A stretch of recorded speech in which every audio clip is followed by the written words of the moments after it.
Madame, bonjour, monsieur, merci d'être avec nous. Je vous souhaite la bienvenue à Equinox Télévision, surtout bienvenue à Droit de Réponse, votre magazine, qui questionne toutes les semaines le traitement de l'actualité par la presse avant de susciter le débat sur le fond des questions pour une meilleure compréhension de l'information. Vous vous souvenez certainement que le SDF, le principal parti politique de l'opposition au Cameroun, avait annoncé le chaos au pays après la convocation du collège électoral en vue des sénatoriales du 14 avril de cette année.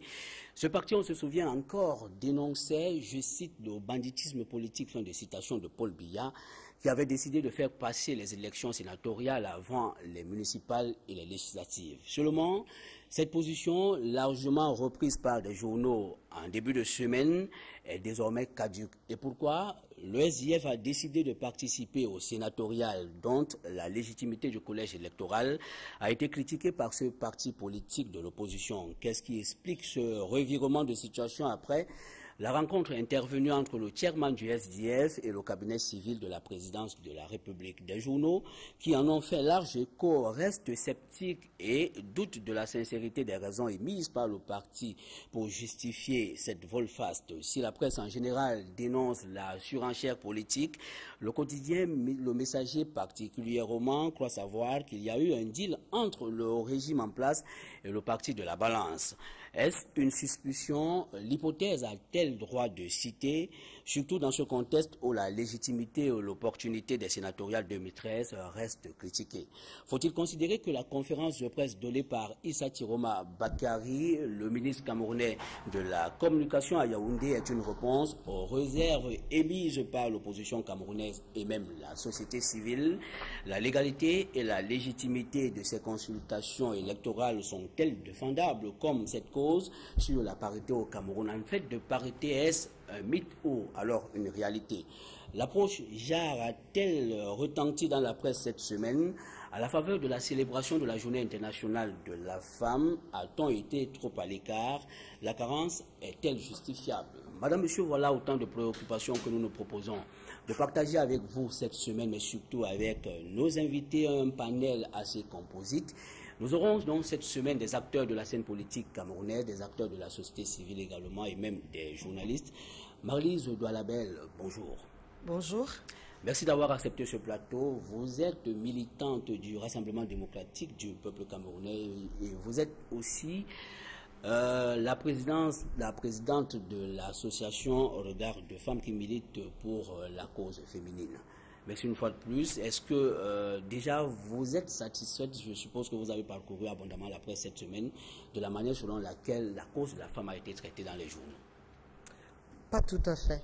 Pas tout à fait. Je pense qu'on pouvait avoir une orientation plus, j'allais dire, allant plus dans le sens de l'éducation, peut-être moins critique sur tout ce qui est autour de la fête, c'est-à-dire les comportements que tout le monde décrit, mais qui par ailleurs peuvent être expliqués abondamment. J'espère que nous aurons l'occasion de Voilà, vous faites bien de le dire. Nous allons y revenir lorsque nous allons dérouler cette question qui fait partie des 3 questions que nous allons aborder sur le plateau Droit de Réponse cette semaine. Maître Fidèle Djoumbissi, bonjour et merci d'avoir accepté ce plateau. Vous êtes avocat au barreau du Cameroun, mais aussi vous êtes un acteur de la scène politique camerounaise. Vous militez dans le MRC, le Mouvement pour la Renaissance du Cameroun, le parti du professeur Maurice Kamto. On a souvent dit que c'est un parti d'intellectuels. Oui, merci Fénénon pour m'avoir invité. C'est un plaisir renouvelé pour moi de me retrouver sur ce plateau pour partager avec nos concitoyens des questions importantes qui concernent notre communauté, notre société. Je pense que c'est mal connaître le MRSC que de dire que c'est un parti d'intellectuels. Mais c'est pas aussi c'est pas mauvais qu'il y ait beaucoup d'intellectuels aussi au sein du MRSC. On a souvent dit que des intellectuels, c'est des théoriciens. Oui, les intellectuels, vous savez, il y a un célèbre penseur qui avait dit que la pratique sans théorie est aveugle et la théorie sans pratique est nulle. Donc, lorsqu'on a des intellectuels, c'est une chance pour le MRSC et pour le Cameroun d'avoir aussi des intellectuels de qualité au sein de ce parti, qui désormais se positionne comme le parti de l'alternance, qui offre au Cameroun l'alternance possible, mais je voudrais dire aussi que le MRSC n'est pas seulement le parti d'intellectuels. Vous avez vu le professeur Maurice Kamto récemment sur le terrain, il a parcouru tous les artères de la ville de Douala, il est allé dans les marchés, il a rencontré les commerçants, il a rencontré les taximens, il a rencontré les basculeurs. Donc nous étions même à Pendja où nous avons rencontré les agriculteurs. Donc c'est pas un parti seulement d'intellectuels, mais c'est un parti qui a une élite. Un parti de masse. C'est un parti de masse qui a une élite importante, capable la précision pour la peine. Et puisque nous ne pouvons pas aborder cette cause sans les principaux acteurs, le SDF, Abel Elimbelobe, qui est le secrétaire national adjoint à la communication de ce parti politique de l'opposition au Cameroun, est aussi parmi les invités de droit de réponse cette semaine. Une autre femme, Suzanne Kalalobel, sera avec nous. Madame, monsieur, pour vous rafraîchir la mémoire, vous imprégner des sujets qui font débat sur le plateau cette semaine, je vous propose cette revue de la presse signée Pierre Laverdier-Rombang. Bonjour. Bonjour, Joséphine Loma-Hobsen. Bonjour. Lundi 4 mars 2013, la nouvelle expression faisait déjà lire que Ni John Froundier exige une rencontre avec Biya. Le tabloïd informe que c'est ce qui ressort d'un communiqué publié à l'issue du comité exécutif national extraordinaire du premier parti d'opposition camerounaise tenu à Bamenda. En page, le journal s'interrogeait au sujet des sénatoriales. Paul Biya allait-il céder à la menace de Froundier sur les pressions du SDF et au sujet des sénatoriales? La presse en a fait écho et notamment le Messager qui titrait déjà après la session du NEC que le SDF annonce le chaos. Le jour, le quotidien n'est pas passé à côté de l'information sur la rencontre Biya-Froundier, rappelant que la question des sénatoriales avait déjà été abordée au cours de la dernière rencontre entre les deux hommes et c'était à l'occasion de la présentation des vœux au chef de l'État président de la République, Paul Biya. Froundier déclarant à ce moment qu'il n'était pas d'accord avec l'organisation des prochaines élections sénatoriales et ces mutations qui viennent révéler la bataille entre Froundier et les fonds du Nord-Ouest, ceci dans son édition du mercredi. Les gardiens des traditions soutenant l'organisation des sénatoriales avant les municipales et les législatives. Et Froundier, pas d'accord du tout. Et dans le jour de ce même mercredi, les hommes politiques avaient déjà tout fait de critiquer la rencontre Biya-Froundier, d'aucuns estimant que c'est un pas de danse bien maîtrisé. Entre-temps, la nouvelle expression faisait savoir que le SDF en reste entre négociations, boycott et violence. Nous sommes mercredi et il fallait aller prendre les infos du 8 mars. Vendredi, pouvoir, par la nouvelle tombée, dans la nouvelle expression, la rencontre Biya-Froundier n'a pas eu lieu, mais le Messager, lui, fait lire que Froundier a été reçu au palais et par le directeur du cabinet civil. Et d'où le titre de ce jour, élection, Belinga et Boutou fait fléchir Froundier. Plus vrai, la nouvelle expression dit que le SDF ira au sénatorial, même si les sources crédibles du tabloïd ne dévoilent pas les raisons véritables du rebondissement du Social Democratic Front. L'info du rebondissement du SDF n'intéresse pas du tout Mutation, qui choisit d'informer au sujet des sénatoriales que c'est la cacophonie généralisée au Rassemblement démocratique du peuple camerounais et l'on court vers un arbitrage à haut risque du chef de l'État Paul Biya pour la cohésion dans le parti. Et Europe Plus qui croit savoir comment Paul Biya a neutralisé Froundier. Et un qui n'a pas voulu rater le rendez-vous médiatique des sénatoriales, c'est bien le ministre de la Communication, Issa Tiroma Bakari, qui au cours d'un point de presse donnait la position du gouvernement quant à la légalité et à la légitimité du collège électoral convoqué en vue du scrutin du 14 avril. Le collège électoral est légal, titré Cameroun Tribune. Évite le Messager, Issa Tiroma est hors jeu. Et faux, retorque encore Maurice Kamto, Charlie Gabriel Mbok, à Bandapama après la sortie du président du FSNC. Ces hommes politiques dénoncent à cri-cœur ce qu'ils appellent le coup d'état politique de M. Biya. Actualité oblige, les journaux se sont intéressés cette semaine à la Journée internationale de la femme, 28e édition. Le Messager a donc choisi, lui, de s'interroger à quoi sert le pain du 8 mars. Loin du traitement de l'information sur la genre, la presse est restée un peu macho, s'arrêtant sur le pain, chacun y allant de son titre. En gros, la presse s'est mise à l'écart. Bon dimanche et à dimanche prochain. Merci Pierre Laverdier-Rombang. Madame, Monsieur, vous l'avez très bien remarqué. 3 escales font nos priorités cette semaine sur le plateau de droit de réponse. plateau. Suzanne Kalalobé vient de nous retrouver. Bonjour et merci d'être avec nous, Suzanne Kalalobé. Bonjour, Fénelon Martin. Bien, c'est bien dommage jusqu'ici que nous n'ayons pas Abel Elimbilobé, qui est le secrétaire national adjoint à la communication du SDF, le principal parti politique de l'opposition au Cameroun, dont la cause va marquer le premier arrêt de cette émission. Comme vous l'avez suivi tout à l'heure, une sorte de rebondissement, une sorte de volte-face. Alors, la première question, comment est-ce que vous avez... comment est-ce que vous appréciez le traitement de l'information cette semaine par les journaux autour de la participation des différents partis politiques à cette sénatoriale, mais surtout de la participation du SDF qui a fait couler beaucoup d'encre et de salive, Maître Fidèle Ndiombissi? Oui, le SDF, c'est un parti que nous respectons, surtout pour le combat qu'il a mené pour la démocratie depuis les années 90. Mais ces derniers temps, c'est un parti qui nous surprend. Et le traitement que les journalistes ont accordé à leur revirement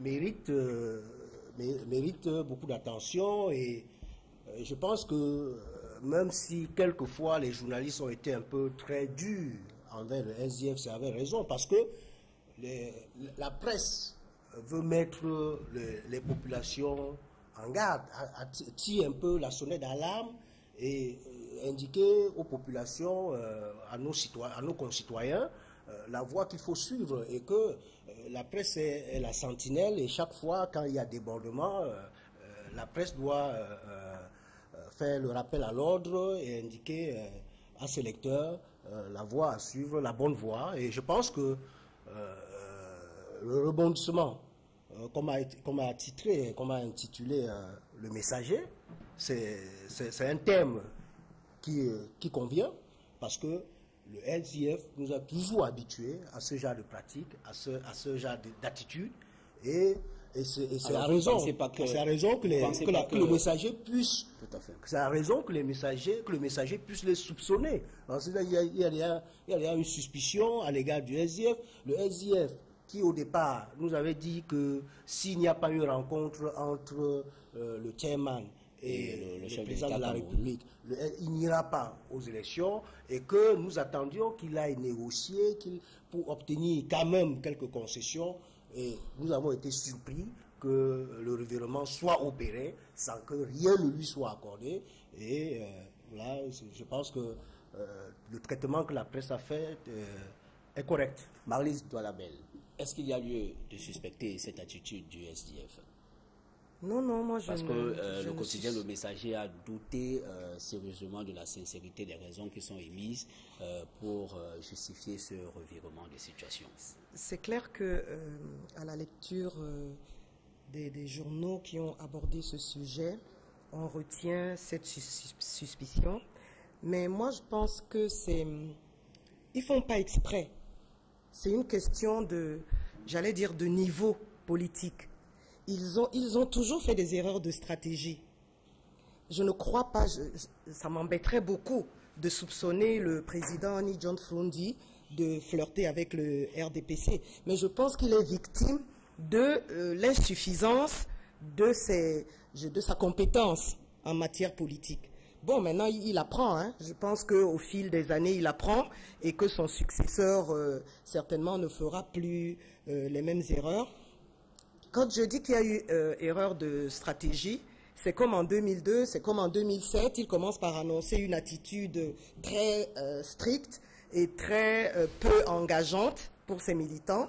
Et la veille des échéances, il change d'attitude, il donne un mot d'ordre contraire, et après il est surpris que les résultats ne soient pas favorables au SDF, et ça se répète comme ça. Il y a également une erreur de communication grave.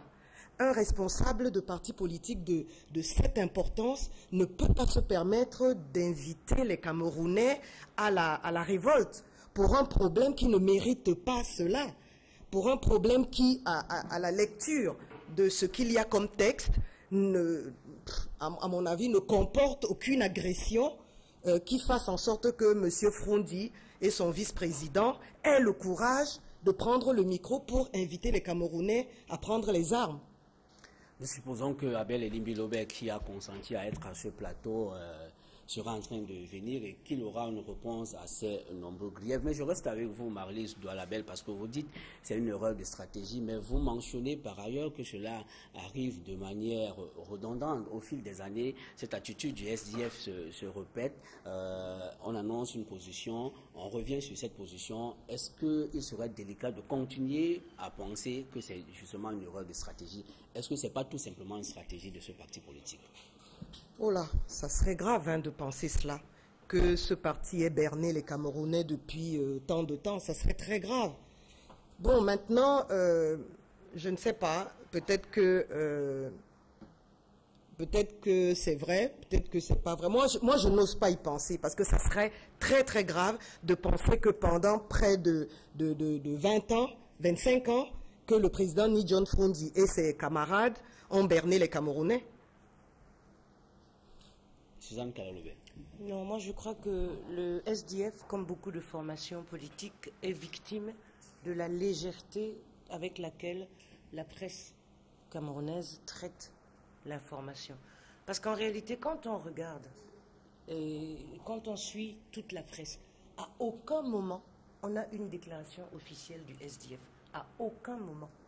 À chaque fois, tous les papiers qui sont faits ne sont que des commentaires autour de déclarations présumées. Mais à aucun moment, officiellement, on a une déclaration du SDF. Donc, et sur les sénatoriales, c'est la légèreté. Et du coup, on nous amène à penser ce que nous sommes en train de penser. Mais on doit questionner la façon dont l'information est donnée. Parce qu'on dit, Bellingham et Boutou Antarikon, on ne montre pas de photos. Que Frondi dit qu'il va rencontrer. À aucun moment. Et c'est très grave. Parce que normalement, l'information politique... Vous semblez ignorer toutes les résolutions du NEC. Non, les surtout la session extraordinaire du NEC, la dernière session extraordinaire qui avait retenu entre autres la rencontre avec le président de la République. Même si elle l'a retenu, la rencontre n'a pas eu lieu. Et jusque-là, est-ce que ce n'est pas une position officielle? Et la déclaration de Bala, il a quand même pris le micro pour parler aux populations. Non, il a pris le micro pour parler, c'est un contexte. Ce que je veux dire, c'est que finalement, on ne prend de l'information que ce qui nous arrange. Et la presse le fait. Maintenant, la presse veut jeter le SDF aux gémonies, donc on traite son information de n'importe quelle façon. Je voudrais revenir au contenu, dans le fond. On traite des sénatoriales, c'est-à-dire quand on lit tous les journaux, en fait, on parle des sénatoriales qu'à travers une polémique centrée sur le comportement du SDF. On peut penser que la presse se relaie pour attaquer le SDF. Pas que je partage les positions de ce parti, mais comme si on avait décidé que, bon, cette fois-ci, c'est la mise à mort. Or, les sénatoriales, c'est une... comment on appelle ça? C'est un incident historique important pour le Cameroun. La presse pourrait quand même, en majorité, au moins expliquer ce que c'est. Comment l'échiquier politique doit être composé? Non, on nous parle à droite et à gauche des erreurs ou pas du SDF. Déjà ça, je ne trouve pas ça correct de la part des journalistes. Alors, maintenant, on peut parler du SDF, mais bon, Elimbi n'est pas là. Mais sur le fond, sur le traitement, je trouve que ce traitement est partial, comme d'habitude, totalement irresponsable et carrément orienté. Alors, mais vous ne pensez pas que la presse est restée collée aux faits? La presse n'a que relayé, n'est-ce pas, les faits. Le SDF, dès la convocation du collège électoral, commence d'abord à douter de la sincérité et de l'opportunité de ces consultations électorales. Et maintenant qu'il change de position, la presse relaie cette position. Est-ce que vous voulez faire porter l'opprobre aux journaux? D'abord, moi j'ai lu les journaux comme vous et les déclarations du SDF comme vous. Le SDF n'a pas dit qu'il n'ira pas au sénatorial. Le fait de critiquer, c'est vrai que c'est un discours ambigu, je suis d'accord. Mais je l'ai toujours dit et on m'a dit que j'étais au RDPC. Mais le discours ambigu, non, je l'ai toujours dit. Le discours ambigu, c'est de critiquer un système, mais d'y aller quand même. C'est clair que c'est un discours ambigu. Mais on sait que le SDF a décidé qu'il participerait à toutes les élections. Mais il est dans son rôle que de critiquer ce qu'il considère comme des insuffisances. Et il revient aux journalistes d'avoir le discernement suffisant pour relativiser. Malheureusement, il ne l'a pas. Et c'est comme ça pour tous les problèmes politiques de la société camerounaise. Comment vous faites pour croire que le SDF n'a pas dit qu'il n'irait pas au sénatorial, alors que le chairman du SDF a invité d'ailleurs les militants à prendre des matières si jamais le pouvoir s'entêtait à faire passer ces sénatoriales? Ce que j'explique, c'est l'ambiguïté du discours des opposants. Les opposants pensent qu'ils ont la responsabilité de dénoncer quelque chose. Et s'ils ne le dénoncent pas, ils ne sont plus dans leur rôle. En ce sens, je suis d'accord avec Marlise quand elle dit qu'il y a un peu d'infantilisme dans le modus operandi du SDF. Infantilisme consistant à ne pas savoir tenir sa langue quand il le faut. Mais le fait, et vous allez voir que c'est comme ça la critique de l'opposition, c'est-à-dire ils se sentent obligés de critiquer leur adversaire, ça fait partie du jeu, mais en même temps ils sont dans le jeu.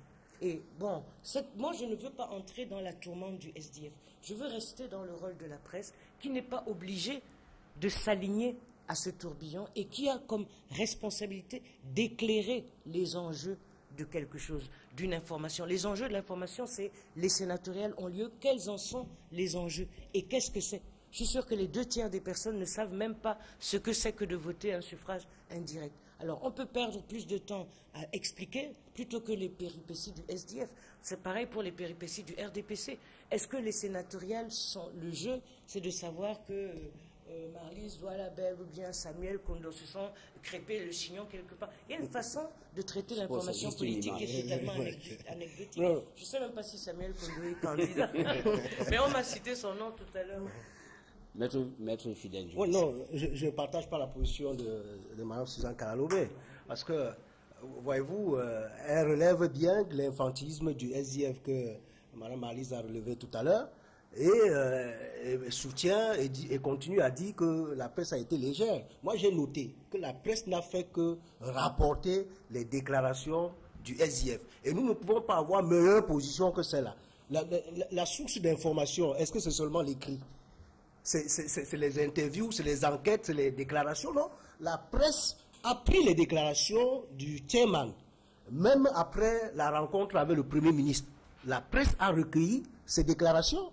Et la presse a ouvert la réunion du NEC à Bamenda, au sorti de laquelle le SDF a indiqué que si le président Paul Biya et le chairman ne se rencontrent pas au sommet pour que le président puisse leur expliquer et justifier la raison de convoquer le corps électoral, la raison d'organiser les élections sénatoriales avant les municipales, ils n'iront pas.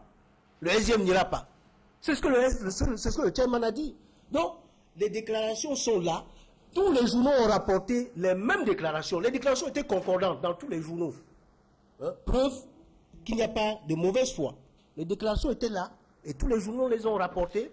Et jusqu'à aujourd'hui, le SDF n'a pas dénoncé ces déclarations. Le SDF n'a pas dénoncé les journaux pour avoir rapporté ces déclarations. Est-ce que vous pensez que cette stratégie participe de la surenchère politique que la presse a dénoncée après ce revirement de situation pour le SDF? Moi, je pense que c'est devenu une habitude, une pratique habituelle pour le SDF de monter les enchères. Je ne sais pour quelle raison, pour quel objectif. Et seul, les membres du SDF seuls savent pour quel objectif ils montent des enchères et qu'après, ils cèdent sans que les Camerounais ne soient informés de ce qu'ils ont pu obtenir comme concession. Oui, moi je voudrais revenir sur le rôle de la presse dans l'agitation. Hier, le SDF était le chouchou de la presse. Aujourd'hui, il est voué aux gémonies. C'est pour ça que je disais que l'éditorialisation dans le traitement du fait politique est dangereux. Parce que ça ne donne pas aux gens la vraie mesure de ce qu'est la politique. Quand mon voisin de droite dit que oui, mais Fondi a dit, il faut mettre en perspective. Le travail d'un journaliste, c'est quoi? S'il ne veut pas saboter, il doit mettre en perspective et contextualiser le fait. Quand il choisit de ne pas le contextualiser, c'est qu'il choisit de façon manichéenne de ne retenir du fait que ce qui va arranger l'opinion. Et c'est ça qui a été fait pour le SDF. Vous me connaissez, Mahop Sen, je ne suis même pas un peu militant du SDF, mais je suis ulcéré de la manière dont la presse peut, comment on appelle ça, faire autant de sacrilèges. Et quand mon voisin dit les faits c'est quoi? Quand le journaliste rapporte un fait, ce n'est déjà plus le fait au sens strict, c'est déjà la manière dont le journaliste, lui, a transcrit le fait.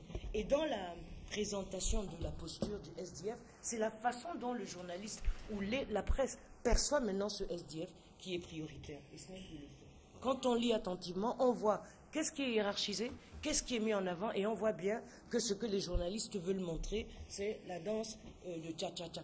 C'est le tcha-tcha-tcha où on va devant, derrière, non? Non, c'est pas le tcha-tcha-tcha. Il y a une danse. La danse bafia. On dit très trivialement au pays la danse bafia. C'est la danse bafia où on va devant pour du faux back. Donc c'est ça que les gars veulent démontrer. Vous ne reconnaissez pas cela au SDF? Non, je ne leur reconnais pas. Je considère que le SDF a une très mauvaise communication, que n'importe qui au sein du SDF parle et à tout bout de champ, et que ça les dessert complètement. Le SDF s'est laissé infiltrer par bon nombre de journalistes qui pensent être les confidents de tel ou tel dirigeant. Et sur la base de ce type de relation, on balance ce que l'on a.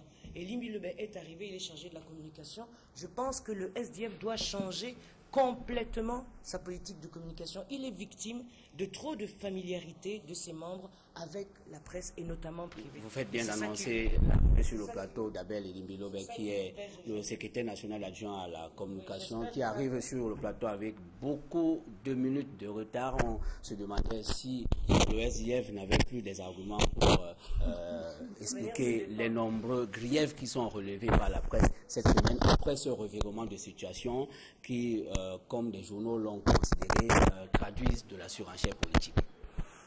Est-ce que vous avez passé un deal avec le régime en place pour que vous participiez désormais à ces sénatoriales dont le collège électoral reste vivement, dont la légitimité du collège électoral reste vivement critiquée? Merci de m'avoir associé à cette réflexion. Et pour quelques contingences, j'ai pris du retard, effectivement. Mais je me réjouis d'avoir trouvé Madame Kalaloube en train de s'exprimer parce que je crois que c'est au courant du mois de février, juste un peu après le comité exécutif du 16 février dernier, que vous m'avez donné l'opportunité sur ce même plateau, parce que la presse disait que John Frundi a dit, dans un meeting au nord-ouest où il était en tournée, qu'il sera candidat au Sénat. Et que nous avons discuté ici, au vu de ce qui avait été écrit, que le journaliste à l'époque qui avait fait cet article n'avait rien dit d'important de ce que John Frundi a dit. Et j'avais dit que la nature du SDF, de par l'article 3, alinéa 2 de ses statuts, c'est d'aller à des élections. Et que John Frundi n'avait pas dit cela parce que pour le moment, la priorité de notre parti était que les gens aillent s'inscrire sur les listes électorales. Mais à ce moment, je suis étonné que la presse disait que nous allions aux élections sénatoriales. D'où vient-il que maintenant que nous annonçons et nous demandons à nos candidats, partout où cela est possible, de présenter leur dossier, que la presse dise qu'on a dit qu'on ne va plus aux élections? Je pense que notre presse doit s'affranchir d'un certain nombre de si vous permettez, qui risquent de donner raison avant que vous ne poursuiviez votre argumentaire, vous êtes en train de dire qu'en aucun moment, le SDF n'a conditionné sa participation au sénatorial par quelque aspect que ce soit. Le 2 mars, lorsque le président, après que le président ait convoqué le corps électoral, le SDF a rendu public sa position, que j'ai ici.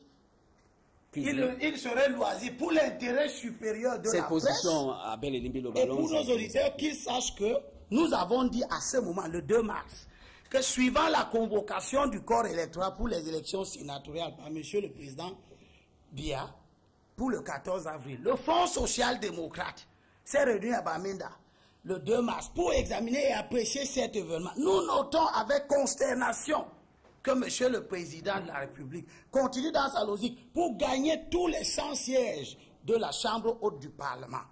Ce comportement confirme l'obsession de M. le Président Biya pour la dictature et l'arbitraire et renforce notre conviction qu'il n'est pas prêt pour une vraie démocratie et le multipartisme. Et pourtant, le comité exécutif dit cette situation découle du non-respect de la constitution de notre pays et son application sélective qui vise uniquement à protéger le régime. Face à ce hold-up perpétuel, le Fonds social souligne l'urgence d'une concertation sérieuse entre le président national du RDPC, président de la République, et le Fonds social-démocrate. Où avez-vous entendu? C'est une condition. On dit. Mais c'est une condition Souligne préalable. une urgence. Et cette urgence que vous avez soulignée, Abel est-ce que Elimé c'est Lové, une cette condition? urgence que vous signalez, Oui. vous la signalez au fin de quoi? Nous la signalons pour que l'œuvre de construction des institutions reste une œuvre consensuelle.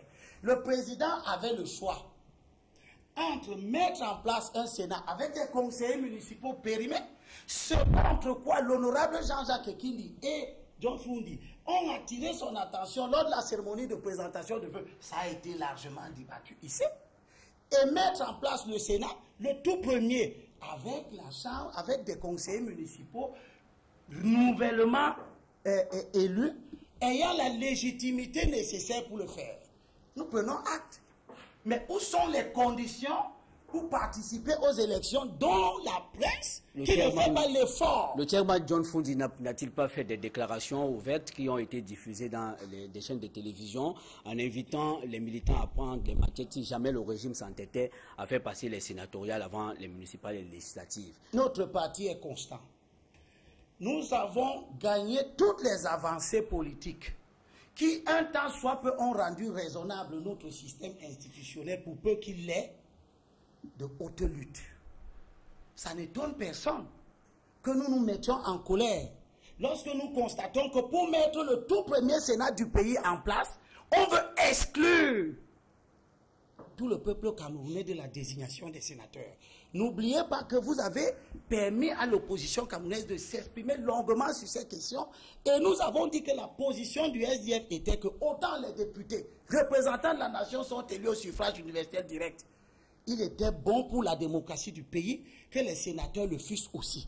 Ceci dit, nous constatons que la loi donne au président de la République la possibilité de dire qu'il va choisir seulement d'utiliser les conseillers municipaux au lieu d'utiliser les conseillers municipaux et les conseillers régionaux. Mais ce que la loi ne lui dit pas et qu'il s'est permis de faire, c'est d'utiliser des conseillers municipaux périmés ou ceux qui ne sont pas, ou ceux qui seront d'une virginité sans équivoque.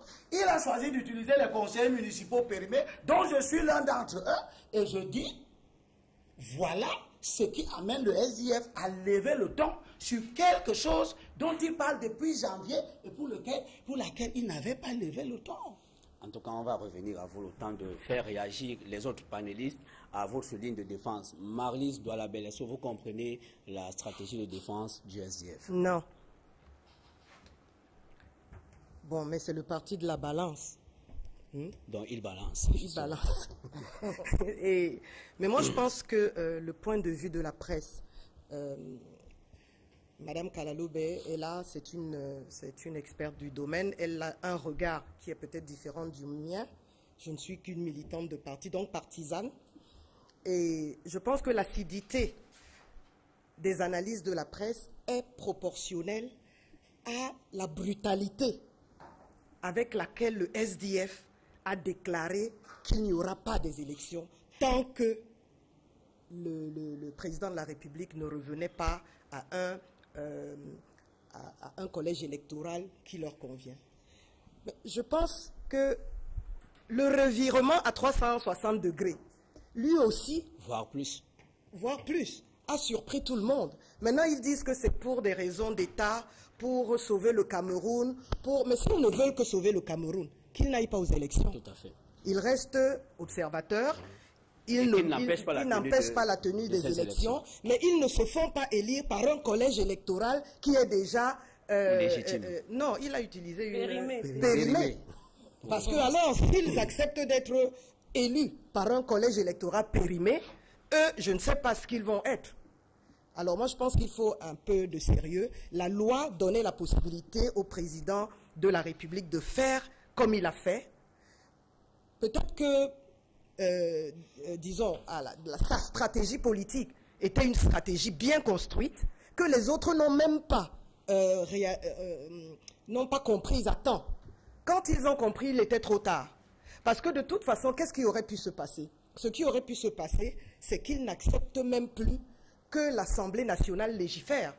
Mais depuis qu'il y a eu ces prolongations, les députés ont continué à siéger, à décider des lois de notre pays, ainsi de suite. Donc maintenant, laissons les choses se faire. L'essentiel, comme ils ont fini par le comprendre, c'est de faire en sorte que ces institutions soient mises en place et le processus démocratique va continuer à se mettre en place. Maître Fidèle Oui, j'ai suivi avec beaucoup d'attention M. Elimbi Lobé dans la défense du SDF. Il a relevé que le SDF restait constant. Moi, je dis que le SDF est resté constant dans ses inconstances. Parce que ce n'est pas la première fois. Nous nous souvenons qu'en 2011, lorsqu'on devait aller aux élections présidentielles, le SDF avait invité les populations à ne pas s'inscrire sur les listes électorales. Et à 2 semaines de la convocation du corps électoral, subitement, ils ont invité les Camerounais à aller s'inscrire et ils ont déclaré qu'ils participeront aux élections présidentielles. Et c'est ce qui a été fait.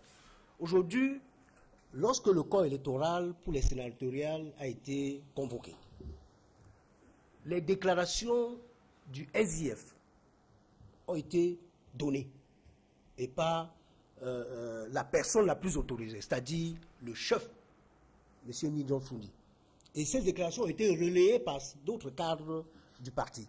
Et j'ai dit tout à l'heure que jusqu'à présent, le SDF n'a exercé aucun droit de réponse à l'égard des journaux qui ont rapporté ces déclarations qui sont graves. Parce que si le SDF était sérieux et qu'il n'avait pas donné une telle position, il aurait exercé le droit de réponse, il aurait dénoncé cette attitude et il aurait publié immédiatement la position officielle, sa position officielle. Qui arrive après qu'il ait accepté d'aller à ces sénatoriales. C'est ça, parce qu'il devait publier sa position officielle pour taire tout équivoque. Mais nous avons vu que le SDF a dit, après la rencontre, c'est après la rencontre avec le président de la République qui pourra revenir sur sa position. Encore qu'on ne sait pas si le SDF va rencontrer le président. Voilà. Et toujours la presse nous a rapporté que monsieur le président du SDF, Ni John Froundi, a rencontré le directeur du cabinet civil, monsieur Belinga. Et pas Paul Biya. Et pas Paul Biya. Et après la rencontre, c'est après cette rencontre que le SDF a alors encore informé les populations de ce qu'il ira aux élections. C'est constant.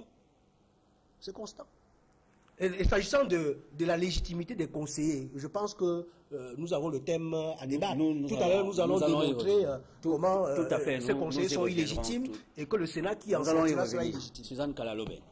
Moi, je crois qu'il faut qu'on sache raison garder, comme on dit. Et même si on a envie de balayer du champ politique une formation qui a apporté beaucoup d'espoir, il faut que le travail des journalistes soit juste. Ce que je reproche au SDF, c'est qu'il s'est laissé infiltrer par beaucoup de journalistes et que tous ces dirigeants parlent à tort et à travers.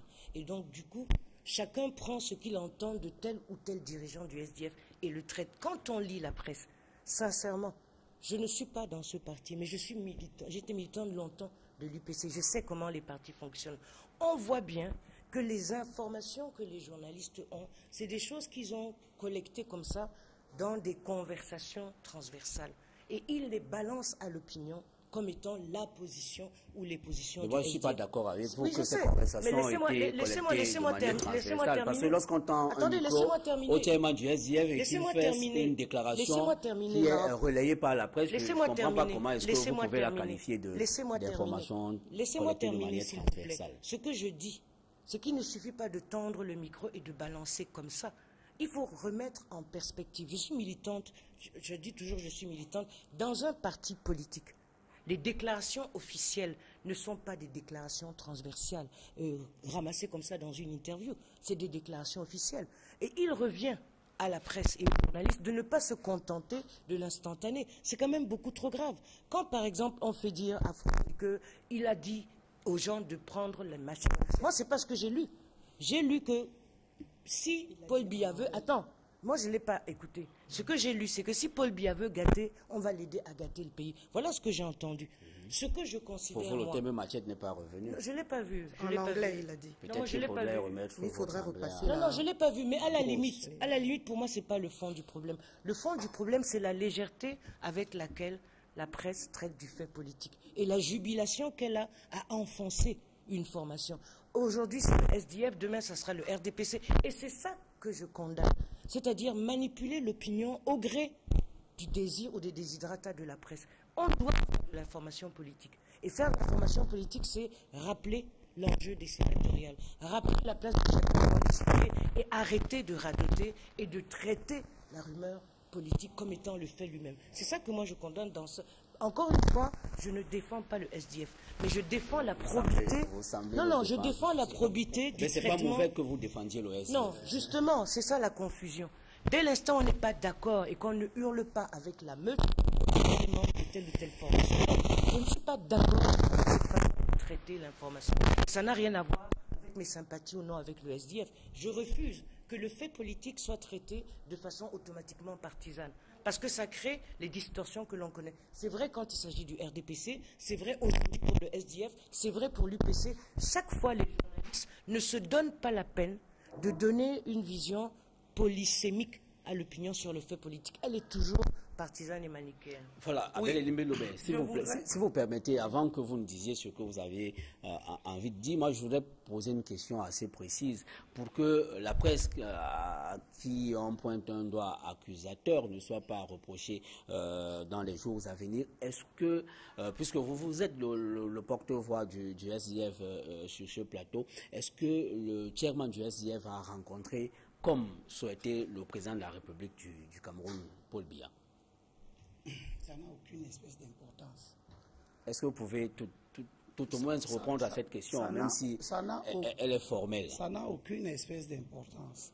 La presse a dit que le chairman a rencontré M. Bellinga Eboutou. Est-ce une information exacte? Est-ce que c'est ce que vous avez souhaité? Vous n'avez pas souhaité rencontrer personnellement le président de la République? Nous avons demandé à rencontrer le président de la République. Oui. Et avant de continuer, je note l'entêtement. C'est-à-dire que je suis là, mon rôle dans le parti, c'est de produire l'information du parti et la mettre à votre disposition. Je suis là avec les positions officielles du parti. Mais qui ne sont pas rendues publiques avant ce jour. Ces positions étaient... Où est-ce que ces positions étaient? Elles n'étaient pas rendues publiques. Ces positions, de manière officielle, rendues publiques nulle part. Si. C'est moi. Le SDF, c'est un parti qui communique. Il n'a même pas besoin très souvent que les journaux viennent à eux. Ils produisent toutes les pièces nécessaires à leur communication. La rédaction a eu ça. Pardon, c'est une chose. Cette position n'est parvenue à aucune rédaction. On a décidé de prouver que cette position est parvenue à une seule rédaction au Cameroun. Ce n'est pas l'objet de notre émission. À la nouvelle expression, au messager et à mutation. Je continue. Non, c'est exact. Il faut demander à David. Abel Elimbe-Lobé, allons-y. Demandez à David, nous. Que les positions officielles arrivent aux rédactions, c'est une chose. C'est une autre chose que les rédactions qui les exploitent décident d'en faire ce qu'ils veulent à des fins bien calculées. Bon, maintenant, moi, je n'accuse pas la presse. Si, vous semblez accuser la presse en ce moment. Non, laisse-moi parler. J'estime que la presse camerounaise est en construction. Elle aura son temps de maturation. 22 ans après. Ces fautes sont certes graves, mais c'est parce que nous faisons ce genre d'émission qu'elle évoluera. Et j'ai l'espoir. Maintenant, je vous dis que je note que quand je lis la position officielle, vous avez des gens qui continuent à utiliser la rumeur. Et je reviens pour dire enfin que, Monsieur Bellinga Eboutou, tout le monde sait, au moment où je parle, qu'il est le vrai premier ministre du Cameroun. Si nous demandons à rencontrer le chef de l'État et que le chef de l'État nous envoie celui qui est aujourd'hui son plus proche collaborateur, vous trouvez que le chef de l'État a mal fait? Il nous a envoyé un émissaire. Il nous a envoyé un émissaire qui est celui devant qui tous les ministres passent. Qui est celui qu'ils voient tous les jours, alors que des tas de ministres sont au gouvernement, ils ne l'ont pas vu des mois et des mois durant. Vous estimez que c'est grave si c'est M. Eboutou qui nous recevait? Nous n'en avons pas fait cas, parce que ce qui est important était de faire passer un message. Et je demande à Mme Marlise, au moment où nous sommes dans ce studio, s'il advenait que le chef de l'État ne soit plus, qui est son successeur constitutionnel? Vous pensez que vos élucubrations sur l'honneur du SDF sont plus importantes que le fait que si le chef de l'État n'est pas là maintenant, on va avoir un coup d'État militaire dans ce pays? Vous le savez tous. Mais ça date depuis 17 ans. Bien sûr. Et c'est pourquoi depuis 17 ans, nous le dénonçons. N'interférez pas dans le temps de parole. Vous aurez la Depuis parole 17 tout à ans, l'heure. Élimez depuis vous chutez, 17 s'il ans, vous plaît. nous le dénonçons comme une situation d'une gravité extrême. Et vous avez vu ici ce qu'une simple rumeur sur un faux décès du président de la République a causé comme émotion dans ce pays. Et vous estimez qu'une formation politique responsable, qui est commandée par ses statuts d'aller aux élections, l'article 3 dit que le SDF accède au pouvoir par voie d'élection. Donc, nous sommes faits pour aller aux élections. Si on dit qu'on annonce les élections sénatoriales, vous allez faire une cabale sur le SDF parce que le jour où le président de la République a convoqué le corps électoral, le SDF ne vous a pas dit ce même jour, à cet instant-là, oui, nous irons. Si vous le dites une semaine après, ça veut dire que le temps qu'il a mis pour vous le dire signifie qu'il n'allait pas partir. Mais ce temps de carence était émaillé de... Appelez ça comme vous voulez. Était émaillé de beaucoup de conditions. Mais je pense que le SDF a le droit. Je pense que vous reconnaissez. Je pense que vous reconnaissez au SDF le droit de se réunir, d'analyser les enjeux de la situation et de voir très bien il que... s'est réuni Il s'est réuni le 2 mars après la décision d'une semaine, mais la position du SDF à travers les résolutions de ce net ne s'est pas traduite dans sa participation au sénatorial. C'est encore un commentaire. Maintenant, je vous dis qu'il s'est réuni le 2 mars. Vous voulez connaître les dates? Abel Elimbi-Lobel, si vous permettez, je vais vous poser une question pour que cela ne soit pas un commentaire ni une rumeur. Maintenant, est-ce que le SDF a décidé d'aller au sénatorial? C'est une position officielle? Mais c'est officiel. Elle est matérialisée par un document que vous avez. Voici la position qui date d'hier. Elle est signée par John Fundi le 7 mars. Elle dit ceci. Considérant les importantes consultations qui ont eu lieu actuellement et au vu de l'importance d'implémenter nos dispositions démocratiques qui vont garantir un processus électoral plus inclusif dans l'avenir. Considérant l'importance d'évacuer le vide constitutionnel qui prévaut actuellement et qui freine l'évolution de notre démocratie, nos dispositions institutionnelles, bloquant ainsi la voie à l'ordre constitutionnel en cas de vacances au sommet de l'État, nonobstant l'arbitraire de l'actuel processus électoral, tout comme le déficit de légitimité de l'élection sénatoriale à venir. Ce qu'il a dit, le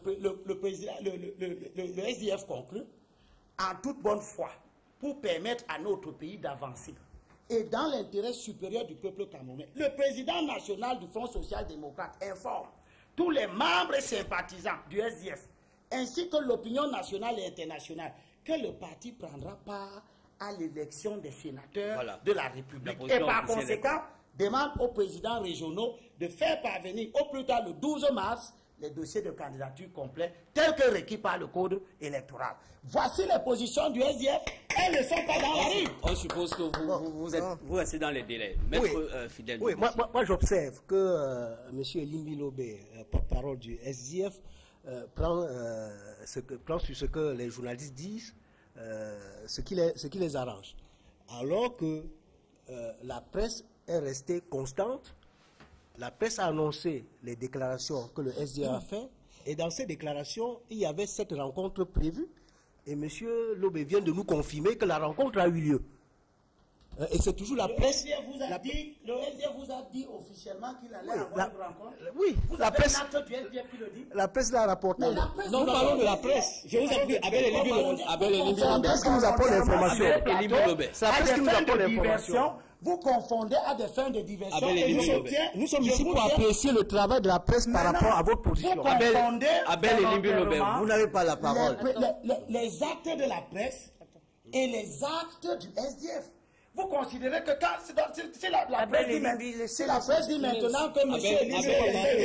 Elimbi l'aura dit. Gardez votre calme. N'interférez pas dans le temps de parole des autres. Sinon, on va vous couper la parole aussi. Beaucoup de courtoisie de votre part. Ça, c'est les règles du jeu. Non, je disais que Maître Fidèle Djombessi. Je disais que M. Elimbi nous a confirmé que la rencontre entre le chairman et Belinga Eboutou a eu lieu en lieu de la rencontre avec le président de la République. Et il nous a confirmé que Belinga Eboutou était l'émissaire du président de la République. Non. Et la presse nous l'a annoncé aussi. Parce que la presse a bien dit que le SDF a indiqué que si cette rencontre n'a pas lieu, il n'ira pas aux élections. Donc, je voudrais par là dire que tout ce que la presse a dit est fondé. Et je voudrais aussi indiquer à M. Limbi Lobé que la raison qu'il vient de donner dans la lecture du communiqué là, de leur position officielle, cette raison était connue depuis. C'est la même raison que le président de la République ou bien les membres du RDPC avançaient pour justifier, voilà, pour justifier l'organisation de cette élection. Et nous ne sommes pas d'accord. Nous, au MRC, on a toujours dit qu'on n'est pas d'accord pour cette position. Parce que, voyez-vous, ça fait 17 ans. Ça fait 17 ans que les institutions prévues par la Constitution restent en berne. Ça fait 17 ans que nous attendons. Et nous sommes en 2013. Les élections municipales et législatives devraient avoir lieu en 2012. Pour certaines raisons, pour certaines nécessités, les mandats au Parlement, comme dans les conseils municipaux, ont été prorogés pour établir un fichier électoral crédible. Et nous nous attendions à ce que ces élections soient organisées. Qu'est-ce qu'on peut justifier aujourd'hui comment on peut justifier que l'élection municipale, qui pourrait avoir lieu dans 3-4 mois, que les sénatoriales se tiennent avant ces élections-là, alors qu'il est bien indiqué dans la loi, dès qu'on organise les élections municipales, dans les 20 jours qui suivent, je dis bien 20 jours, ça c'est la loi, le conseil municipal est constitué. Dès que le conseil municipal est constitué, on peut passer au sénatorial. Bon, donc c'est des arguments fallacieux. Et je tiens à dire que le SDF sait pourquoi il s'aligne sur cette position. Alors cela veut dire que vous pourriez vous accorder avec le quotidien, le messager qui pense que le SDF va dealer avec le régime en place pour enfin participer à ces sénatoriales. Il y a suspicion. Il y a suspicion. La suspicion vaut. Marlise Doualabel. Je me pose la question de savoir ce qui a entamé la côte d'amour entre le SDF et les journalistes. Parce que pendant longtemps, ça a quand même été le chouchou des journalistes. Bon, alors donc il s'est certainement passé quelque chose. Ça serait bien que les journalistes viennent ici dire ce qu'ils reprochent au SDF pour maintenant traiter l'information du SDF de cette façon. Non, mais pas des journalistes, c'est plutôt au SDF de dire ce qu'ils reprochent. Deuxièmement, mon frère Elimbi, je m'appelle Doualabel, je ne m'appelle pas Madame Marlise. Voilà. Elle a raison, hein, parce que Madame Paul... Je vous en prie. Maintenant, je voulais poser... Abel et Limbi Lobé. Non. Ne perdons pas du temps à des questions Troisièmement. Non, c'est important parce que ça fait partie des civilités qu'on doit observer. Troisièmement, est-ce qu'il y a des archives télé? Quand vous avez passé les informations, vous conservez les archives? Il y en a. Parce que, alors, une fois qu'on nous aura projeté ce qui s'est passé à Oubala, personne ne pourra plus dire que les journalistes ont inventé des faits et ont grossi j'allais dire, ce qu'on appelle le Congo. Ça, non, c'était des déclarations fermes, c'était des déclarations brutales. Et je pense que quel que soit le niveau d'énervement des responsables politiques du SDF, ils doivent garder la froideur qu'il faut quand on est face à des questions aussi importantes et capitales. Oui, moi, je voudrais qu'on revienne un peu à cette question de traitement. D'abord, je n'ai pas dit que les journalistes inventent. J'ai dit qu'ils mettent en exergue ce qui les arrange dans un fait.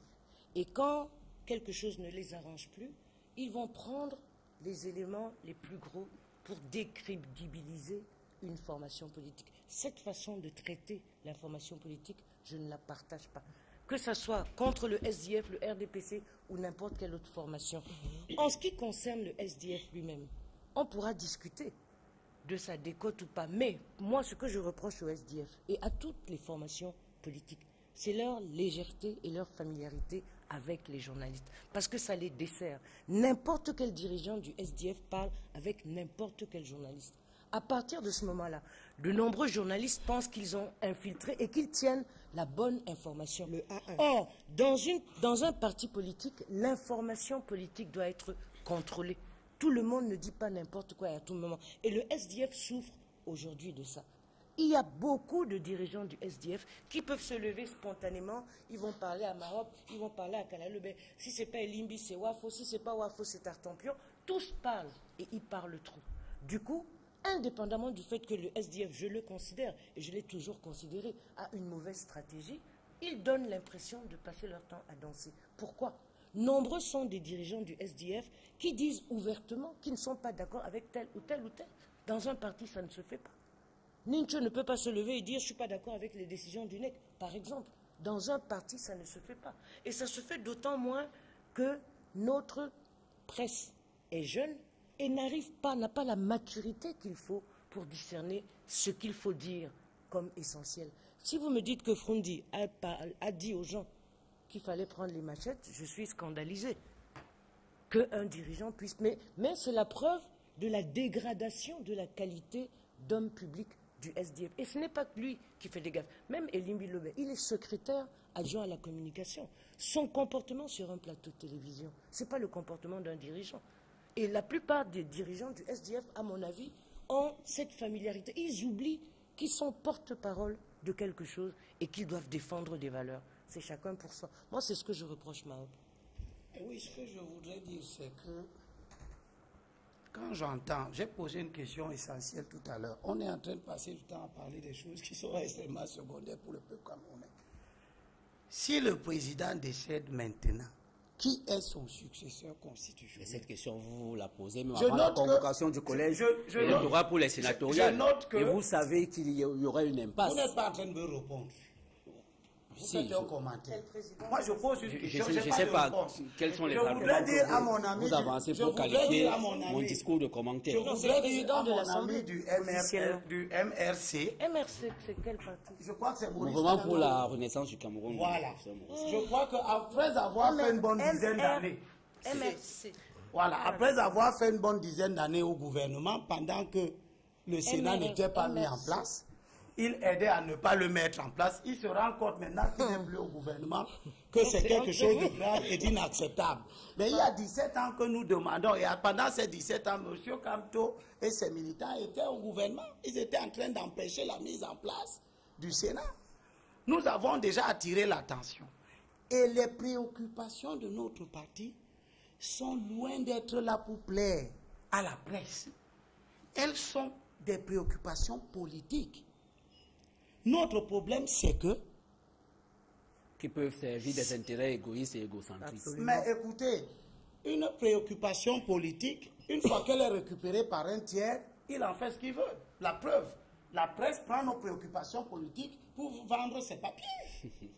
Donc, ce n'est pas notre problème d'aller dire à la presse comment elle doit faire son boulot. Alors, qu'est-ce qui justifie le revirement? Pourquoi vous avez changé de bord? Mais vous n'arrivez pas, depuis que je parle, à comprendre que non, dès le début, parce que je ne vois pas ce qui a changé. Nous attendons le Sénat. Je vois vraiment pas ce qui a changé. Vous êtes passé d'un point de vue à l'autre. Qu'est-ce qui s'est passé entre-temps? Madame. Qu'est-ce qui vous a amené à changer catégoriquement, j'allais dire... Vous avez... Non, je demande... Je vous en prie, ce n'est pas... Marlise Balabel, ce n'est pas un entretien avec Abel Elimbi Lobé. Madame, est-ce que vous avez un acte du SDF qui vous a dit qu'il n'allait pas aux élections sénatoriales? Oui, j'ai une déclaration du président Ni John Frundi et de son vice-président, M. Joshua. Abel Elimbi Lobé, vous voulez qu'on commande à la régie de remettre la déclaration du télévisée. Mais ce que je constate, permettez-moi de finir. C'était moi qui avais la parole. Ce que je constate, c'est que nous sommes dans un schéma où chacun peut venir à la télévision dire que j'ai entendu monsieur tel dire ça et ça devient une vérité. Mais moi, je vous lis ce que le SDF a dit, il a écrit et a dit. Nous ne revenons et pas qui restera dans les livres. Abel Elimbi Lobé, pour évoluer dans le débat. Pour nous, oui. Et je termine par là, n'en déplaise à ceux qui pensent que on allait leur laisser, comme en 92, la latitude d'aller récupérer tous les votes des mécontents du Cameroun. En 92, quand nous avons dit qu'on ne va pas aux élections législatives parce que le système était mauvais. Vous n'avez pas peur que... Vous y êtes allé quand même. Vous n'avez pas peur que cette nouvelle position du SDF ne desserve nous avons décidé, à la lumière et du comportement de notre propre peuple, et de l'autisme des responsables politiques qui nous gouvernent, qui n'écoutent pas les revendications du peuple ni des partis politiques, que, premièrement, toute élection, quels que soient les griefs que nous pouvons avoir, nous devons y prendre. Voilà, c'est connu. Deuxième chose, s'il vous plaît, deuxième chose, je termine. Le Sénat qui va être mis en place là, c'est le tout premier Sénat du Cameroun. Ce sont ces sénateurs qui vont être élus, qui vont écrire le règlement intérieur de ce Sénat. Est-il responsable de la part de notre parti, qui est la plus grande formation de l'opposition, d'être absent de la mise en place et de façon quasi définitive de cette préoccupation était connue de vous. Mais nous ne vous avons jamais dit le contraire. La convocation du collège électoral. Maintenant, dire que nous voulons rencontrer le président de la République, je vous en prie, Abel Elimbi Lobé, je vous en prie. Maintenant que vous avez précisé votre position par rapport à ces sénatoriales, est-ce que le débat ou la question de la légitimité du collège électoral est désormais évacuée? Pas du tout. Elle reste. Je répète la position. Je répète la position du parti. Oui, nous connaissons cette position. Alors, pourquoi vous me posez donc une question dont vous avez la réponse? Maître Fidèle, vous m'avez posé la question. Vous avez répondu à Abel Elimbi Lobé. La légitimité du collège électoral, elle ne dépend pas de notre présence à l'élection. Elle dépend de sa nature. Vous avez un collège électoral fait de conseillers municipaux en fin de mandat qui ne doivent plus être là, qui ne sont plus là par la volonté du peuple, qui sont là par la volonté d'un président.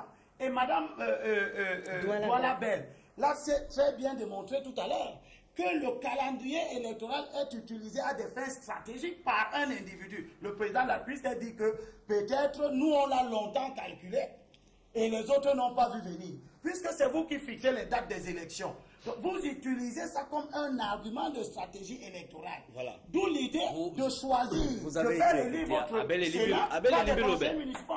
Abel Elimbi Lobé, vous parlez à vos potentiels électeurs, donc cessez de regarder Marlise Douala-Bell. Regardez plutôt la caméra qui est en face de vous. Mais il peut la regarder, ça l'inspire peut-être.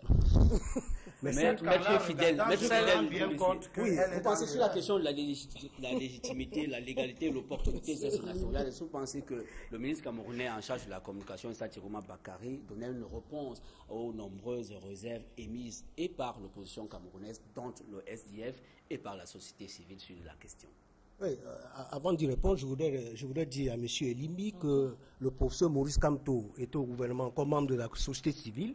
Il n'était pas membre du RDPC et étant ministre délégué à la justice, il ne pouvait pas influencer pour l'organisation des sénatoriales. Connaissant l'organisation des pouvoirs dans notre pays et que nous savons que l'exécutif est prépondérant. Donc, c'est le président de la République pouvait. Donc aujourd'hui, sur la question de la légitimité, je vais vous indiquer que Monsieur Issa Tiroma, ministre de la Communication, a donné la conférence de presse en réaction de la position que le MRC a donnée dans une conférence de presse lundi 4 mars. Et dans cette conférence de presse, Monsieur Maurice Kamto, président du MRC, a bien indiqué que ce collège électoral est illégitime. Et il a fondé son argumentaire sur deux principes. Deux principes qui sont posés et dégagés par la Charte africaine de la démocratie, des élections et de la bonne gouvernance. Et il a indiqué que en son article 3 de la dite charte, alinéa 7, il est posé le principe de la participation effective de tous les citoyens à des consultations électorales. Et plus loin, à l'article 4, il a indiqué l'exigence de la participation populaire. Et il se trouve que les élections sénatoriales sont un scrutin indirect, universel, indirect, et normalement, pour que ce scrutin soit légitime, pour que les sénateurs qui en sortiront soient légitimes, il aurait fallu qu'on organisât d'abord les élections municipales pour permettre aux citoyens, pour permettre à tous les Camerounais de participer, de choisir les grands électeurs. Ça n'a pas été fait. Donc, c'est pour ça que nous disons que les conseillers municipaux qui vont procéder à l'élection des sénateurs le 14 avril ont le mandat décrétal et non le mandat populaire. Et là, c'est une atteinte à l'article 4 de la charte dont je viens d'indiquer. Donc, c'est pour ça que nous disons que ce sera des conseillers illégitimes. Et plus grave, vous savez que lorsqu'on les élisait en 2007, il y avait des jeunes Camerounais âgés entre 14 et 19 ans. Aujourd'hui, tous ces jeunes-là ont atteint la majorité électorale. Non. Quand on va élire les sénateurs avec ses conseillers, cette partie de la population est exclue. C'est pour ça que ce vote, c'est-à-dire ces électeurs sénatoriaux, ces grands électeurs-là, n'ont pas la majorité, n'ont pas la majorité populaire. Ils n'ont pas le mandat populaire. Et en cela, le vote sera les électeurs, c'est des électeurs illégitimes. Et quand monsieur le ministre de la Communication répond à ces arguments, qu'est-ce qu'il évoque? Il évoque le décret. Il évoque le décret. Alors que la charte, oui, la charte africaine de la démocratie et des élections, et de la gouvernance, c'est une convention internationale, c'est une norme internationale. Et dans la hiérarchie des normes, et la Constitution l'indique bien, article 44, article 45, la norme internationale a une valeur supra-légale et supra-décrétale. Et lorsqu'on constate qu'une norme internationale est contraire à la Constitution, lorsque le Conseil constitutionnel constate cela, il demande d'abord de réviser la Constitution avant la ratification de ce traité ou de cet accord international. Aujourd'hui, il n'y a aucune clause, il n'y a aucune réserve dans la charte. Il y a un hold-up. Il y a un hold-up. Et le SDF est complice. Le SDF est complice du hold-up. Oui, je trouve que les explications du MRC sont extrêmement alambiquées et c'est presque de la tautologie. Le fait qu'on ait prorogé le mandat de gens élus n'exclut pas qu'ils ont été élus. Ça ne l'exclut pas. Ils ont d'abord été élus avant qu'il y ait une prorogation. Cette prorogation n'enlève en rien la légitimité du vote par lequel ils sont arrivés en tant que conseillers municipaux. Donc il faut utiliser d'autres types d'arguments. De deux, il lit la Charte africaine des droits de l'homme, il l'interprète comme il le veut. Tout le monde sait que chacun peut interpréter les textes selon sa propre sensibilité pour étayer son argumentaire. Pour moi, c'est un faux débat aujourd'hui. Parce qu'au moment où la prorogation est arrivée, il aurait fallu que ceux qui ne sont pas d'accord démissionnent de l'hémicycle. Et les conseillers municipaux et les députés. Si ni les conseillers ni les députés n'ont pensé nécessaire de démissionner, c'est qu'ils pensaient qu'ils étaient toujours porteurs de ce fameux mandat qui les a amenés là. Et que le décret ne leur enlevait rien de leur légitimité d'avoir été élus. Deuxièmement, quand MRC, mon voisin membre du MRC fait appel au corps électoral, ça encore c'est une spéculation dans l'absolu. Le fait que les enfants en 2007, ceux qui n'avaient que 14 ans et qu'aujourd'hui ils ont 19 ans et qu'ils appartiennent au corps électoral, c'est je dirais, c'est un postulat absolu. Ce n'est pas forcément la stricte réalité du corps électoral qui se constituerait aujourd'hui. Donc ça non plus, ce n'est pas un argument. Moi, je comprends très bien les politiques, que ce soit MRC ou SDF, qui contestent les décisions de leurs adversaires. C'est normal. Mais il ne faut pas qu'ils entraînent les gens dans des approches conceptuelles qui sont complètement fausses. Parce que les conseillers municipaux ont bien été élus, ils n'ont pas été nommés par décret. Ce qui est le décret, c'est la prorogation de leur mandat qui devait se terminer. Mais la légitimité, l'assentiment que leur accorde... Il n'y a pas d'illégitimité. Non, non. Il n'y a pas d'illégitimité parce qu'ils ont été élus. On a prorogé leur mandat. Mais ils ont été élus pour un mandat. Non, là où ça aurait été grave peut-être, c'est qu'on dissolve leur mandat. On dissolve les corps, comment on appelle ça, les conseils et l'Assemblée. Ça aurait été totalement arbitraire. Or, on décrète, on prolonge parce qu'on estime que pour qu'on renouvelle ce corps, il faut qu'il soit à nouveau élu. Maintenant, l'agenda politique des uns et des autres, je peux comprendre les adversaires du RDPC de contester, mais il n'est pas certain que, même si les élections municipales auraient eu lieu, qu'ils aient la majorité dans les conseils. Alors, au lieu qu'ils s'occupent, je comprends l'impatience des uns et des autres. Je signale que M. Nubissi a parlé longtemps, vous l'avez laissé, personne n'a bougé, j'ai pris note. Je voudrais finir, je sais que ça ne plaît pas toujours qu'une femme parle aussi brillamment, mais bon, souffrez que je parle. Non, je voudrais terminer juste pour dire que je ne suis pas du tout sûr que s'il y avait eu des élections municipales ou législatives, que ce soit le MRC ou même le SDF le SDF qui est le parti le plus en vue aurait eu plus de sièges. Je crois que l'une des caractéristiques essentielles du débat politique au Cameroun, c'est qu'on a l'art de laisser les vrais problèmes pour parler des choses sur lesquelles on peut binailler toute la vie, on s'entendra. Parce que ça ne vous arrange pas que ce n'est pas un vrai problème. Le vrai débat, c'est que aucun parti politique n'a contesté la légalité. Donc, qu'un ministre vienne faire l'amalgame entre la légalité et la légitimité, c'est son affaire. Peut-être c'est en fonction de cette capacité à faire l'amalgame qui peut rester au gouvernement et être payé. Maintenant, la légitimité électorale, c'est le fait qu'on occupe un siège par la volonté du peuple. Tout à fait. J'ai la chance sur ce plateau d'être le seul élu ici. Et je voudrais dire à ceux qui ne sont pas encore élus, peut-être qu'ils le seront demain, que je ne suis pas conseiller municipal du fait de la volonté du président de la République. Je le suis devenu par le fait de la volonté du peuple. Mon mandat que le peuple m'a donné est terminé. N'en déplaise à ceux qui vont me dire non, il n'est pas encore terminé. Maintenant, je suis conseiller municipal. Je suis conseiller municipal en ce moment du fait de la volonté du président de la République. Et le président de la République, ce n'est pas le peuple. Je dis donc que le mandat que le peuple m'a donné a expiré.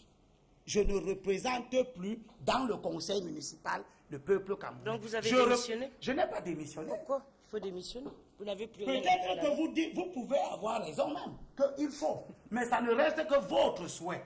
Ce que je dis, c'est que je reconnais que je ne suis plus conseiller municipal actuellement du fait de la volonté du peuple camerounais. Je le suis du fait de la volonté du président de la République. Et je dis, quand on m'interpelle par rapport aux élections, je dis la vraie question qui taraude les esprits dans les quartiers. Parce que moi, je suis dans les quartiers, je fais les campagnes pour les inscriptions. Les gens ne posent pas la question des amphithéâtres qu'on vient d'exposer là pendant 45 minutes, les décrets, la supras ici. Vous êtes excessif.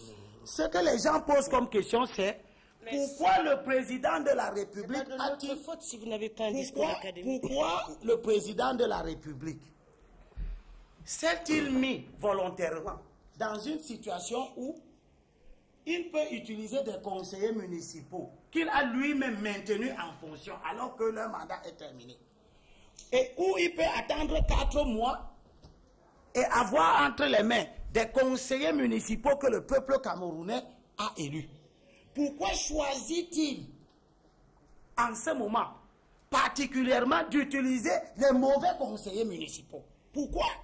Que les gens qui défendent le président et que lui-même nous explique ça, s'il a du respect pour notre peuple, qui nous disent que j'ai refusé d'attendre 4 mois pour avoir de nouveaux conseillers municipaux légitimes et légaux pour élire les sénateurs. J'ai préféré les conseillers municipaux légaux et illégitimes parce que, eh bien, nous on a la réponse. Nous avons la réponse. La réponse c'est que Monsieur le Président, nous constatons que Monsieur le Président, après une visite en France, devient subitement pressé de mettre en place le Sénat. On ne comprend pas. Il a attendu 17 ans.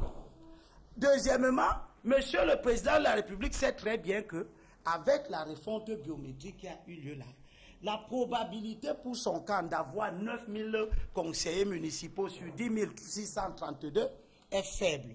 Et donc, qu'une élection sénatoriale faite à base de nouveaux conseillers ne lui garantit pas la majorité qu'il souhaite avoir au Sénat. C'est dans ce contexte que vous avez accepté tout de même ces sénateurs. Oui, parce que nous ne voulons pas qu'il y ait un vide juridique au Cameroun et que cela perdure. Vous le saviez avant. Oui. Marie-Toi Labelle, pour refermer la question. Pour refermer la question, je dirais que M. Elimbi Lobe n'est pas le seul sur le terrain.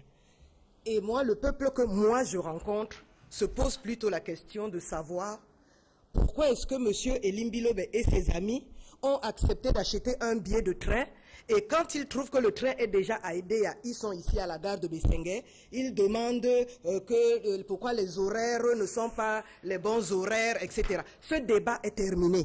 Maintenant, le SDF va aux élections et il va se battre comme tous les autres partis. Il va assumer. Et les femmes... Non, je ne peux pas répondre tout à l'heure. Je vous en prie. Les questions de ton peuple ne sont pas les questions de mon peuple. En une seconde, moi, je voudrais répondre à M. Elimbi pour indiquer que, s'agissant de la légalité, il dit qu'aucun parti n'a dénoncé la légalité. Moi, je lui rappelle que s'il a lu le communiqué qui a sanctionné la conférence de presse, le communiqué qui a été publié dans tous les journaux, la conférence de presse donnée par le professeur Maurice Kamto, nous avons indiqué l'illégalité. Et c'est cette illégalité qui a... disait plutôt que le débat sur la légalité, ce n'est pas celui qui vaut, mais plutôt sur la légitimité. Oui, comme le ministre parle de la légalité, alors que la question de l'illégitimité du collège électoral sur la SILEC. D'accord, l'illégalité entraîne l'illégitimité. Et je voudrais répondre à Mme Suzanne Kalalobé, s'agissant des lois et des budgets que votent l'Assemblée et les conseils municipaux, que qu'en droit, il y a un principe qui est connu que toute institution, toute autorité intérimaire et toute autorité de transition ne peut pas poser des actes substantiels. C'est-à-dire, les autorités intérimaires sont limitées seulement à la gestion des affaires courantes.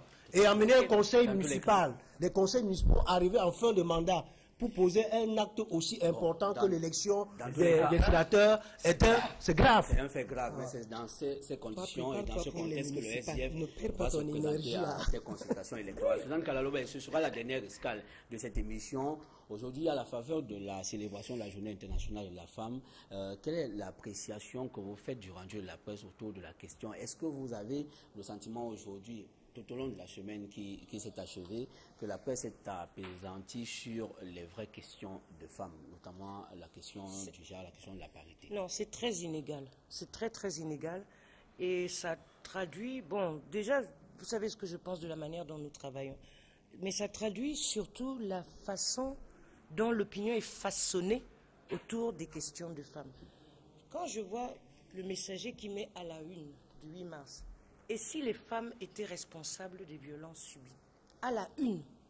C'est-à-dire avec un mépris total de ce que les femmes subissent effectivement, en oubliant que les crimes rituels de Mimboman ont concerné essentiellement des femmes. Donc qu'un journal s'autorise ça, c'est grave. Je parle, après il y a le jour. Évidemment, il n'y a rien à la une pour le jour. Le 8 mars, les femmes n'étaient pas là. C'est un seul numéro. Non, le 8 mars. Vous avez vu les numéros? Le 8 mars, j'ai pris le 8 mars. Rien à la une. Une chroniqueur, la chronique du jour, une journée de la femme, pourquoi faire? Quand vous lisez la chronique, c'est catastrophique. En d'autres termes, la presse a préféré prendre position contre plutôt que de faire son travail.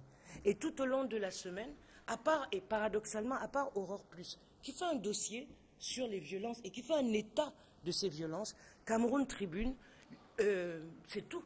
Et la Nouvelle Expression aussi avait fait non pas la Nouvelle Expression, le Messager a fait un dossier sur l'état de violence.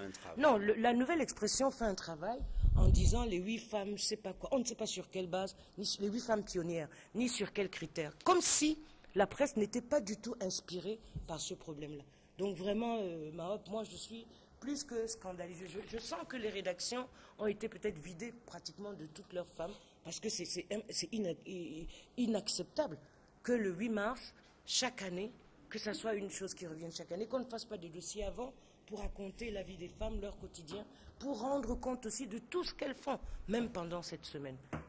Marie-Lise Doualabel, oui, sur la presse, par rapport à la question des femmes. Bon, je m'alignerai à ce que Suzanne a fait comme constat. Il y a également que nous aurions aimé qu'à l'instar du travail qui a été fait par la presse pour accompagner le processus démocratique dans notre pays, que les médias se sont investis d'une mission d'éducation et appuient tous les sujets graves. C'est-à-dire qu'ils accompagnent véritablement l'éducation, la sensibilisation, la formation des femmes et s'interrogent véritablement sur les causes et les conséquences, par exemple, des violences qui sont quand même un sujet très préoccupant. Mais vous comprendrez pourquoi la presse, c'est-à-dire les journalistes, sont des hommes. Majoritairement. Majoritairement des hommes. Et tous les hommes sont formatés. Non, c'est pas ça. Vous ne faites même pas exprès. Vous êtes simplement formaté depuis l'éducation. Tout comme, par exemple, un parti qui était censé être l'espoir du Cameroun, comme le SDF, qui, dans son gouvernement, shadow gouvernement, atteint à peine les 11% de représentation féminine. Donc, c'est pour vous dire que vous ne faites pas exprès. Donc, cette éducation, cette sensibilisation doit également être faite en direction des hommes pour que nous avancions ensemble sur ce sujet. Quel est l'état de lieu que vous pouvez faire de la question de la parité, de la question du genre au Cameroun? Bon, alors moi, je travaille sur la parité. Je fais partie de la plateforme Ensemble pour la parité qui regroupe plusieurs associations et plusieurs partis politiques de notre pays. Si on doit, pour moi, le quota, par exemple, le quota est une affaire de représentativité, une affaire de statistique. Par contre, la parité est une conception de la vie qui voudrait que l'homme et la femme soient présents côte à côte sur pratiquement tous les chantiers du pays. Donc c'est pour ça que le quota peut être un combat, mais le vrai combat reste la parité. Et souvent on nous a dit, oh, les femmes ne sont pas suffisamment éduquées, etc. Mais au moins sur les postes électifs, qu'est-ce qui empêche de voter des conseillers municipaux femmes? Le Sénégal, le taux d'alphabétisation au Sénégal est inférieur à celui du Cameroun, celui des femmes notamment. Mais aujourd'hui, on a une assemblée paritaire. Donc ça veut dire que c'est possible que les femmes et les hommes réfléchissent ensemble sur des questions de comment mieux vivre sur la durée. Parce que nos pays pauvres ne peuvent s'en sortir qu'avec le développement durable. Et je pense que les femmes sont des actrices de bonne facture dans cet aspect. Permettez-moi de donner une fois de plus la parole à Suzanne Kalalobe. Les deux hommes, vous allez prendre la parole pour conclure. Oui, non, je disais que la parité au Sénégal est le résultat des luttes de femmes et d'associations. La faiblesse actuelle c'est pour ça d'ailleurs qu'on n'est pas présent dans la presse.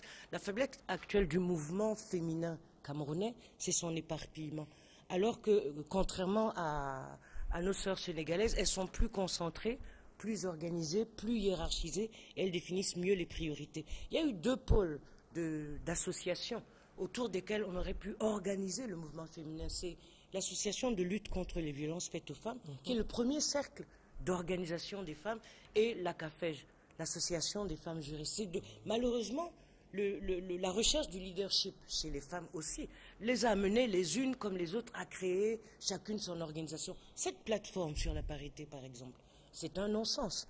Parce que c'est une plateforme qui ne s'est pas appuyée sur l'existant des femmes, celles qui sont conseillères, celles qui sont députées, etc. Parce que la parité, c'est un projet, c'est vrai, mais c'est aussi la fameuse discrimination positive qui impose à ce que là où il y a un homme, il faut une femme. Mais si les femmes ne combattent pas ensemble, elles n'ont pas démissionné, elles ne combattent pas ensemble. C'est la stratégie qu'il faut peut-être réajuster. Elles ont du mal à avoir une stratégie commune.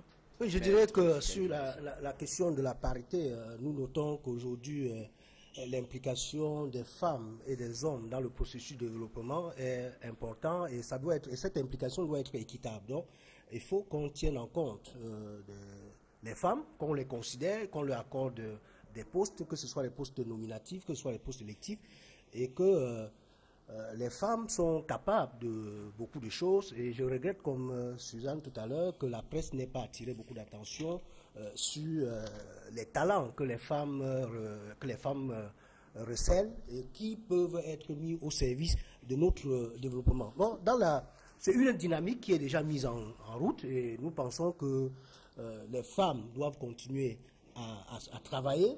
Et aujourd'hui, nous pensons que beaucoup de femmes ont pris conscience de ce qu'elles valent, quelque chose, et que les hommes reconnaissent déjà ça. Dans le code électoral, il est prévu que dans la constitution des listes, l'approche genre, on doit tenir compte. Donc, dans les prochaines listes qu'on doit constituer, nous allons voir d'ici la semaine prochaine si les partis politiques ont mis les femmes dans leur liste. S'ils ne le mettent pas, je pense que leur liste devrait être sanctionnée. Vous savez, la parole et les discours ne valent rien s'il n'y a pas de pratique. Moi, j'ai la chance par rapport à Madame Douala d'être conseiller municipal et de voir ce qui se passe. Et mon conseil municipal est dominé à 45 conseillers RDPC sur 61. un exécutif de 7 membres, un maire femme, et sur 5 adjoints, le RDPC qui parle ici, avec beaucoup d'emphase, et qui dit comment il faut faire les parités, a nommé une seule femme maire adjointe sur 5. Elle le reproche aussi. Mais je le reproche jamais parce que c'était bien. Je continue. C'est pas une raison pour que le shadow J'estime gouvernement... simplement que tout le monde constate que le gouvernement du Cameroun, qui est entre les mains du RDPC, a fait le choix jusqu'aujourd'hui. Il aurait pu faire la parité entre les hommes Mais et la les femmes parité n'est pas une histoire du RDPC. Il ne l'a pas fait. C'est sur les plateaux de télévision que ça se fait. Je termine en disant que nous, au SDF, sans avoir attendu les grands discours, nous avons un secrétaire général femme. Et je note avec tristesse que lorsque Vanessa Tchatchou a été victime d'une violence inextricable, les madames Douala ont organisé des défilés. Quelle violence? Alors qu'elle était victime d'une violence d'État. De quelle violence? Est-ce que c'est sûr? C'est pas dans un hôpital public? Non, mais vous m'avez Je note que Madame le secrétaire général a demandé que les femmes ne défilent pas ce jour. Bon, c'est pas le bilan genre des partis politiques. Merci à Elimbi Lobé d'avoir accepté ce plateau. Marlise Douala-Bel, merci également. Suzanne Kalalobé, maître fidèle Djoubissi, merci d'avoir accepté ce plateau. C'est un combat qui continue. Madame, Monsieur, merci de nous avoir suivis. Restez connectés sur le programme d'Equinox Télévision. Je vous retrouve dimanche lorsqu'il sera 12h. Au revoir.